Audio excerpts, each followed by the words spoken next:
Our final presenter today is Mr. Grover Norquist, the President of Americans for Tax Reform, who will speak on what tax reform should look like under the next president. I get to talk on taxes, which has been an important issue in the country since before we were a country.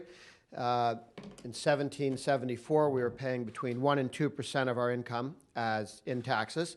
There's been some backsliding since 1774, but taxes were key both in the Revolution and before the Civil War was the Civil War. The South Carolina militia was called up, and the people of South Carolina were armed because of the tariff, and the tariff was then reduced. So taxes have been rather important to keeping the country together, or not twice. Tax reform, ultimately, we want to move to a single rate tax that taxes consumed income one time and then make it more difficult to raise taxes, a supermajority, to do tax increases because we need a two-thirds majority because taxes are about as permanent as constitutional amendments. They should be as difficult to implement.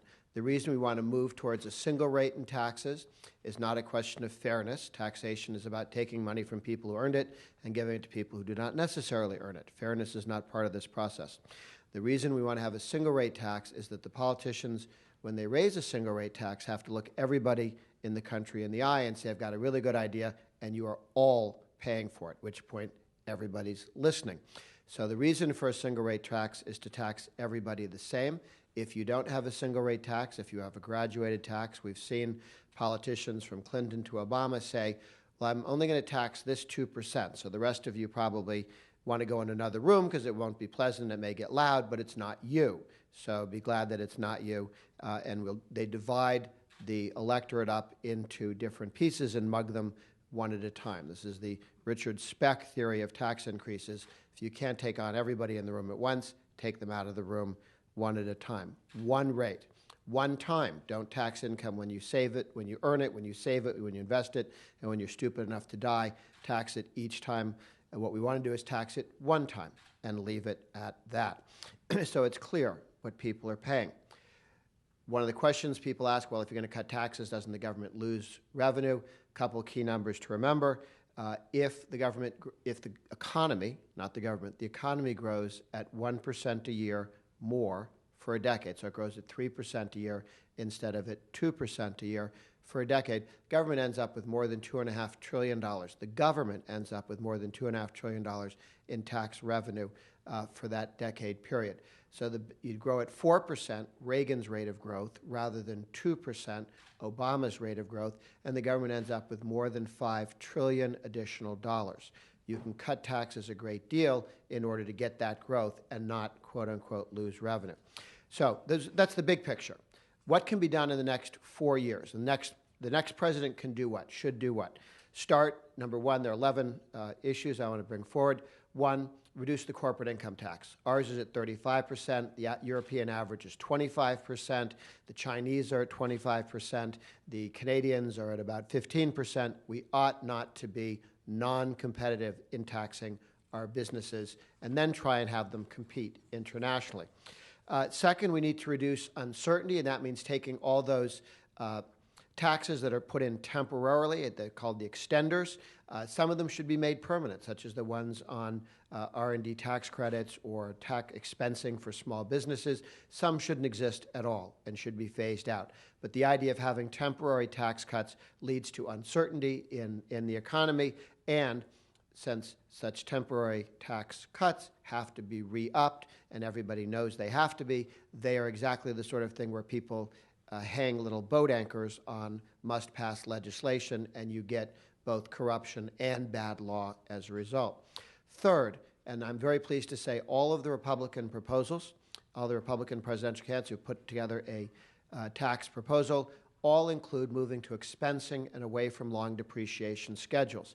This is an idea that Democrats have not opposed in the past. They put it forward in 1981, hoping it would be part of Reagan's package. He agreed to a faster depreciation schedule, the economic equivalent, but not the political equivalent of expensing.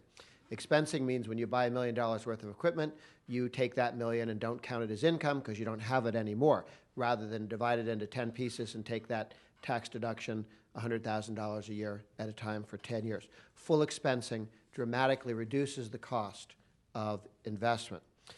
Fourth, move from a worldwide to a territorial tax system. The United States is one of very few countries in the world that claims to tax their own citizens when they go into another country and earn money. If you're French and you come to the United States taxes your income. When you go back to France, the French say, oh, you brought all your lovely money back, or at least what the Americans didn't take. Isn't that great? Come spend it here.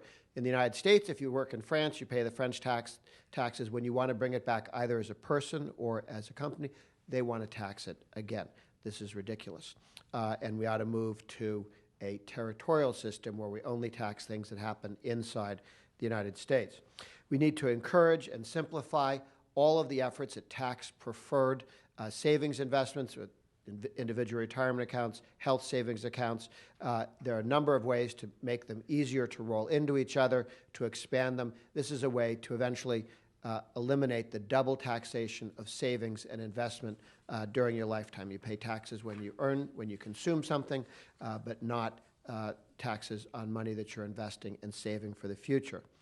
Then next, repeal the alternative minimum tax. This is a particularly, this is a tax put in, my second favorite evil tax in the world. It was put in by Richard Nixon and Ted Kennedy, which gives you some idea of who is behind it.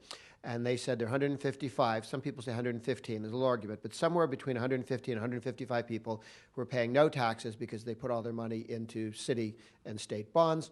And this was unfair, so they came up with an entire different structure of taxes that now hits several million people every year. And if we hadn't made the Bush tax cuts permanent, it would have been 20 to 30 million people a year. Time to get rid of the alternative minimum tax.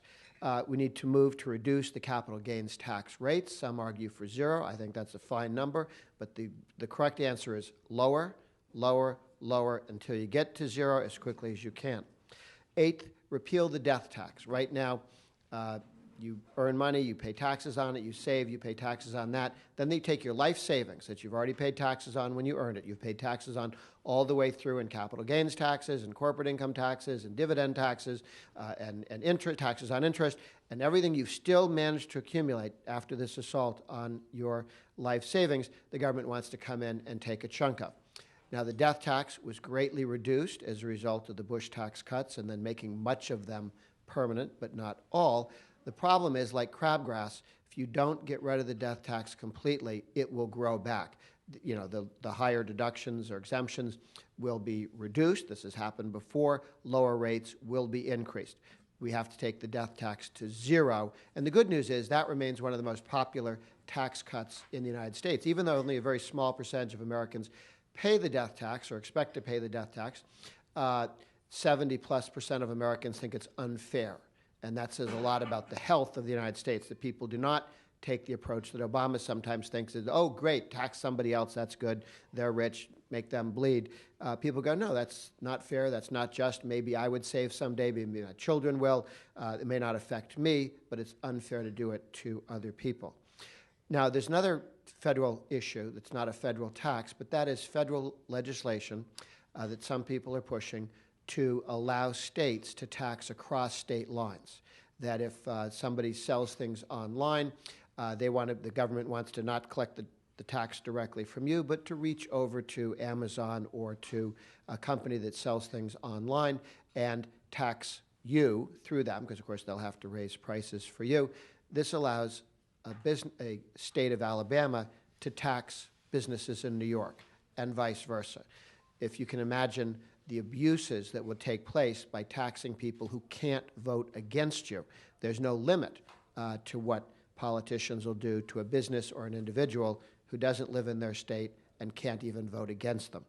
And then 10th, I want to point out that those people like Warren Buffett who feel he's undertaxed, there is actually already a solution to that. There's a line on the federal income tax. Everybody can send in additional money if you think you're not paying enough, if you're a Democratic senator or a liberal columnist for the New York Times. You can send in as much money as you want and feel much better about everything.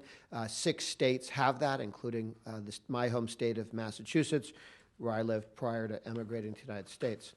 And it's all, I think, very indicative that people who say they want to pay more in taxes end up not doing so when given that opportunity. But just a reminder, everyone has that opportunity, including those people running for president. And lastly, we've learned during the Obama administration, if we needed to be reminded because we hadn't been paying during the Clinton or the LBJ or the FDR administration, that the IRS is a very powerful institution of social control, and it has been used and targeted at people who contribute to the wrong political party, who are politically active, who call themselves Tea Party patriots, and so on.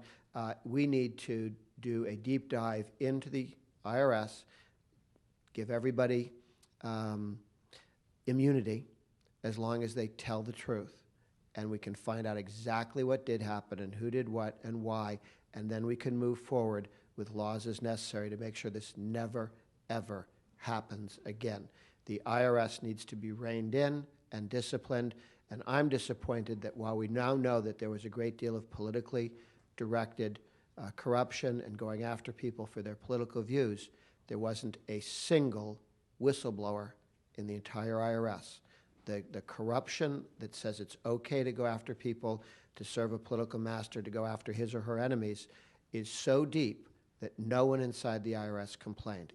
All the information we got came from outside the IRS. This is a top-down problem, and we're not going to be able to trust the IRS with collecting a reformed tax system until they've come to grips with their sordid history over the last several years. Thank you very much. Any questions for Mr. Norquist on tax policy? Yes. I just want to note that pursuant to your point about how economic growth offsets the revenue loss, during the Reagan years, when he came into office, the top income tax rate was 70%. When he left office, the top income tax rate was 28%. Yet federal revenues during the 1980s doubled during that time. So you had that sharp reduction in the income tax rates, and federal revenues still doubled during the 1980s. Yes, and yet from time to time we hear that reducing marginal tax rates does not affect growth. Yes. Thank you. Thank you. As we conclude, let us remember that America is and must always remain a land of opportunity for all, regardless of ethnicity, gender, color, or religion, a leader in the struggle for peace and justice, a beacon of hope to the world, and the home of the free. We must never forget that America's true greatness lies not in its wonderful spacious skies, amber waves of grain, and purple mountain majesties, but in its national values and its unquenchable spirit. Thank you for coming.